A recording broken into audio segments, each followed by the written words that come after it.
नमस्कार दोस्तों, आप देख रहे हैं बरेली देहात न्यूज़। मैं हूं आरपी वर्मा।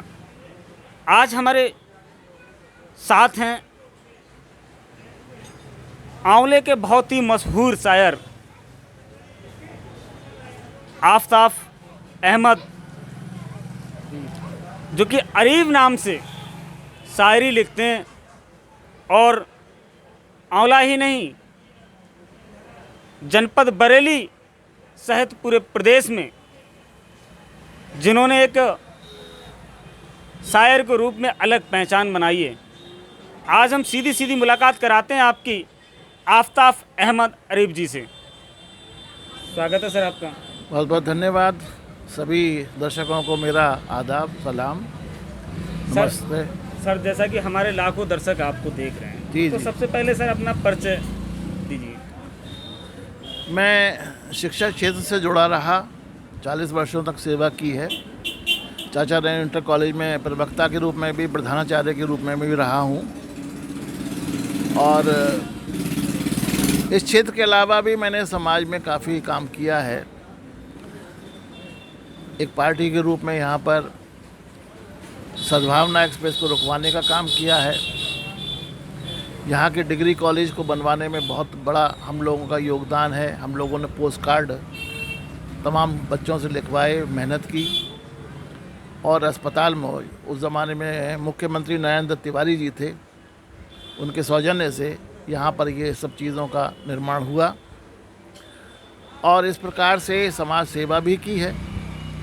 आज शायरी के माध्यम से मैं नौजवानों को जगाना चाहता हूँ, जिनमें उनमें ऊर्जा पैदा हो और समाज को एक अच्छा संदेश जाए भाईचारे का।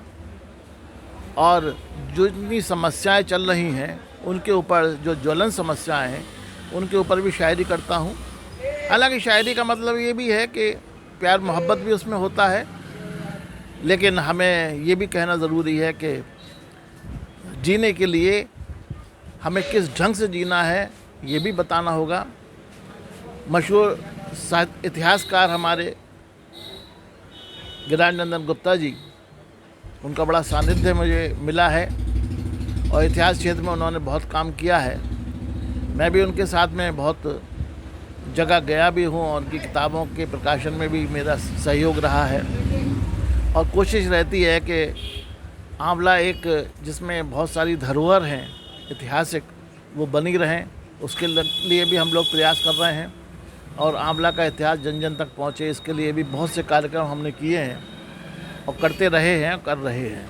सर जैसा कि आप शिक्षक भी रहे, उसके बाद आपने जो समाज सेवा भी, आपने एक अलग पहचान बनाई समाज सेवा के बल पर जी। तो सर ऐसा कोई आपके द्वारा कोई ऐसा कोई विशेष कार्य कराया गया हो जो आंवले में पहले ना हो, जो आपने अपने संघर्षों से उसको कराया हो? देखिए, यहाँ डिग्री कॉलेज नहीं था और ये नेहरू जी के नाम पर बना था हम लोगों के प्रयास से, लेकिन बाद में से राम मनोहर लोहिया के नाम से कर दिया गया। फिर अब जो दूसरा उसमें चल रहा है, रूप में चल रहा है। इसी तरीके से सामुदायिक जो केंद्र था पहले पुरानी इमारतों में चल रहा था, उसको नए सिरे से बनवाने में हम लोगों का बहुत बड़ा सहयोग रहा।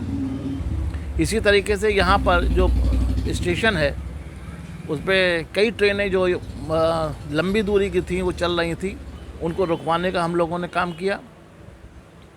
और ख़ास तौर से इफ़को के लिए हम लोगों ने बहुत प्रयास किए। जयपाल सिंह कश्यप उस ज़माने में एमपी थे, उनके साथ में मिलकर हम लोगों ने इफ़को बनवाने के लिए, ये इफ़को का निर्माण यहाँ कराने के लिए बहुत मेहनत की। इस तरीके से यहाँ पर डेवलपमेंट शुरू हुआ काफ़ी। और आज भी हम इसको ज़िला बनाने के लिए प्रयास कर रहे हैं कि इसमें ज़िला बने, ताकि लोगों को आमदनी बढ़े और उनको कार्य मिले, औद्योगिक क्षेत्र बने। इस सब के लिए आज भी मेहनत कर रहे हैं। सर जैसा कि आप एक शिक्षक के रूप में आपने काफ़ी लंबे समय तक कार्य किया, लेकिन आप समाज शिक्षक के बाद भी आप लगातार समाज सेवा में सक्रिय रहे, ये आपके लिए कहाँ से प्रेरणा मिली? देखिए, हम लोगों का काम, शिक्षक का काम केवल शिक्षा देना नहीं होता है। उनका काम जो है निरंतर, जब तक वो जीवित हैं, मेरा संदेश तो यही है कि उनको एक शिक्षार्थी के रूप में भी काम करना पड़ता है और शिक्षक केवल शब्द जो है वो इसलिए नहीं है कि कोई आमदनी करे, बल्कि समाज को जगाने का काम, छात्रों को नया जीवन देने का काम, नए आयाम लाने का काम, समाज में जागरूकता लाने का काम, ये जीवन पर्यंत उसे करना होता है।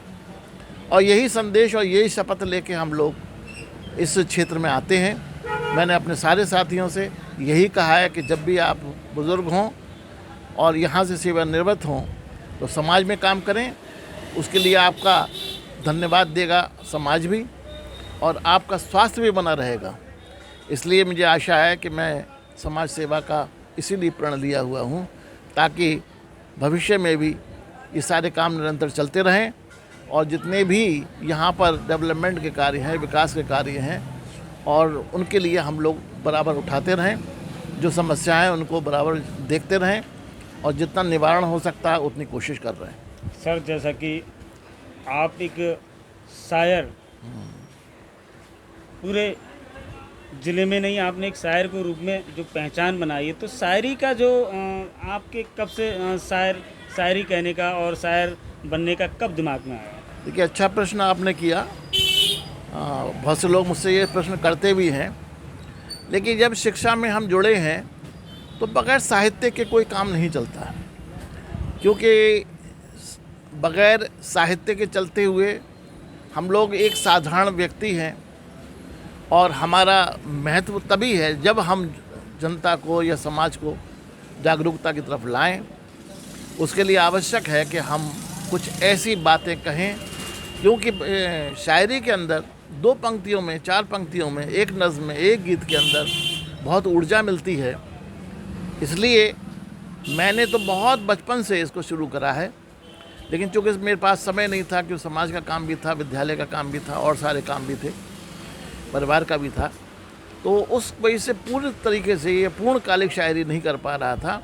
लेकिन जब से मैं सेवानिवृत्त हुआ हूँ तो मैं इस क्षेत्र में काम कर रहा हूँ, और मेरी 2 किताबें बहुत जल्द प्रकाशित होने वाली हैं, और मैं चाहूँगा कि उन्हें लोग पढ़ें और देखें कि उसके अंदर उनके लिए क्या संदेश दिया गया है।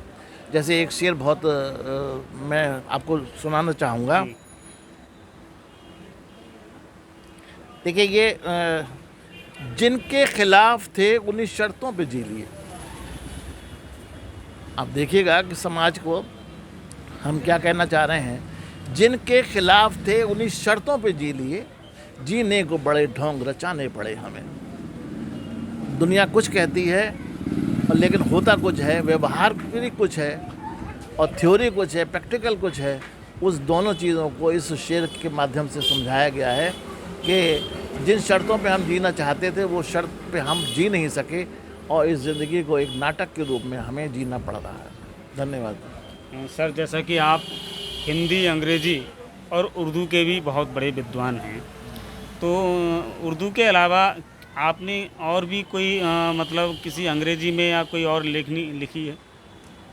देखिए, मेरे तो कई मज़मून जो हैं वो प्रकाशित होते रहे हैं। दैनिक जागरण में भी छपा है मेरा, और हमने पत्रिका विद्यालय की ओर से चलाई थी, उसके अंदर बहुत से जो लेख हैं मेरे छपे हुए हैं।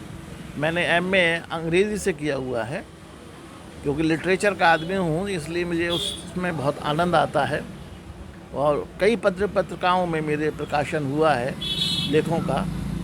कहानियाँ भी लिखी हैं, छोटी लघु कथाएँ भी लिखी हैं, और प्रेरणात्मक जितनी भी चीज़ें हो सकती हैं उन्हें करने की कोशिश की है, और आज भी उसमें तत्पर हूँ, लगा हुआ हूँ। सर, जैसा कि आपने बहुत सारी कहानियाँ और बहुत सारी शायरी लिखी हैं, लेकिन हमारे लाखों दर्शक आपको देख रहे हैं कि ऐसी शायरी जो वास्तव में ही आपको बहुत ज़्यादा आनंदित करती हो। आपने अपने जीवन के लिए सबसे ज़्यादा मतलब, जब भी शायरी तो सभी अच्छी होती हैं, लेकिन आपने कोई विशेष शायरी ऐसी लिखी हो जो एक अलग हटके हो? देखिए, शायरी का ट्रेंड आजकल चेंज हो गया है। जो हमारे पूर्वज थे या पहले के जो उस्ताद लोग थे जो उन्होंने शायरी की थी, उनका रंग और ढंग अलग था। लेकिन आज जो है वो व्यवहारिक शायरी ज़्यादा हो रही है, और बल्कि क्या वो कहना चाहता है शायर, क्योंकि अब शायर बहुत हो गए हैं, कवि बहुत हो गए हैं, और एक नए ढंग की शायरी करना शुरू कर दी है जो नवयुवकों के लिए है, उनको आनंद देती है, लेकिन सही संदेश देने में अभी कामयाब नहीं है। मैं चाहता हूँ कि ऐसी शायरी हो जो संदेश भी देती हो, आनंद भी देती हो, और जो आपके मस्तिष्क के ऊपर गहरी छाप छोड़ती हो, वो शायरी मैं चाहता हूँ करना। और चूँकि आजकल लोग पढ़ते नहीं हैं, बड़ा तकलीफ़ की बात है ये, कहते हुए शर्म भी आती है कि लोगों का पढ़ने के प्रति रुचि नहीं रही है। मैं चाहता हूँ और कहूँगा, मेरा संदेश भी यही होगा कि आप पढ़िए, उस्ताद शायरों को पढ़िए, कवियों को पढ़िए, तो आपको एक नई ऊर्जा उनसे मिलेगी। आपको अपने जीवन को किस प्रकार से चलाना है, क्या उसका पथ प्रदर्शन होगा, ये आपको उसके अंदर दिखाई देगा। ये शायरी जो है वो मुझे बहुत पसंद है। इस तरीके की शायरी होना भी चाहिए। हालांकि आज भी बहुत अच्छे अच्छे शायर हैं और वो कह भी रहे हैं कह भी रहे हैं, लेकिन फिर भी हमारा उद्देश्य यही रहेगा कि हम ऐसी शायरी करें जिसमें केवल आनंद ना हो, मनमोहक ना हो, कुछ संदेश भी ज़रूर देती हुई हो, ताकि लोगों में उसमें ऊर्जा का संचार हो सके। तो सर लास्ट में लाखों दर्शक आपको देख रहे हैं, कोई ऐसी शायरी आप सुनाएं जिसमें बहुत ज़्यादा समाज को संदेश, एक अलग संदेश प्राप्त हो। हमने ज़मीर बेच के पाला है पेट अपना। जो आज के ज़माने की बात चल रही है, आज बहुत उथल पुथल है समाज के अंदर, लोगों में एक अजीब प्रकार की बेचैनी है। उस बेचैनी को प्रदर्शित करने के लिए मैंने ये शेर कहा है कि हमने ज़मीर बेचकर पाला है पेट अपना। दुनिया ने जो पढ़ाया बस वही काम आया। हमारी स्कूल की पढ़ाई, हमारी वो विद्या काम नहीं आ रही है। उसमें सत्य जीतेगा, लेकिन आज सत्य की क्या हालत है आप खुद भी जानते हैं। तो ये शेर जो है ये इसीलिए समर्पित है उन लोगों के लिए। हमने ज़मीर हम अपनी आत्मा के लिए, हमने ज़मीर बेच के पाला है पेट अपना। दुनिया ने जो पढ़ाया बस वही काम आया। धन्यवाद सर। लास्ट में लाखों दर्शक आपको तो क्या संदेश देना चाहेंगे आप? मैं यही कहना चाहूँगा आपके चैनल के माध्यम से कि अच्छा पढ़िए, अच्छा लिखिए, और समाज में जो भाईचारा है उसको बनाए रखिए। नौजवानों को अति उत्साह में अपने करियर को बर्बाद नहीं करना चाहिए, ना अधिक उन्माद में रहें, किसी प्रकार का इस तरीके से ना करें जिससे कि समाज में उथल पुथल हो। देखिए, समय मिलेगा, सरकारें भी काम करती हैं, जो भी सरकार आएगी या जाएगी, सरकारें अपना काम करती हैं। आप अपने स्तर पे अपना काम करिए, अपनी सड़कों को, अपने नगरों को सफाई रखिए, घरों को अच्छे से रखिए, माहौल अच्छा बनाइए, भेदभाव से दूर रखिए। मैं यही चाहूँगा आपके इस चैनल के माध्यम से, ताकि लोगों को ये संदेश जाए कि अच्छा होना चाहिए। जितने अच्छे नागरिक देश के अंदर होंगे, देश उतना ही अच्छा होगा। देखिए, थे हमारे साथ आंवला नगर के बहुत ही प्रसिद्ध शायर आफताब अहमद अरीब। लगातार हम ऐसे ही प्रतिष्ठित लोगों से आपको मिलवाते रहेंगे। देखते रहिए बरेली देहात न्यूज़।